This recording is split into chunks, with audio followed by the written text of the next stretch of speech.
am ready!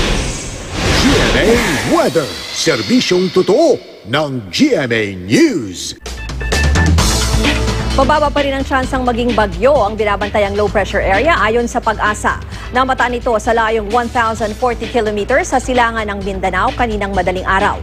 Inaasahang papasok ang LPA sa ating Philippine Area of Responsibility sa loob ng 24 oras. Pinapakita rin sa wind forecast map ng The Weather Company ang mababang posibilidad na maging bagyo ang naturang LPA. Pero asahang lalapit ito sa Visayas at magpapaulan ngayong weekend. Ngayong Biyernes, lumalakas pa ang hanging amihan o northeast monsoon. Apektado ang northern Luzon ayon sa Pag-asa. Magpapatuloy ito hanggang weekend. Delikado pa rin ang maglayag ang mga maliliit na sasakyang pandagat sa northern Luzon base sa gale warning ng Pag-asa. Sa datos ng The Weather Company, asahan ang mahina hanggang katamtamang ulan sa northern section.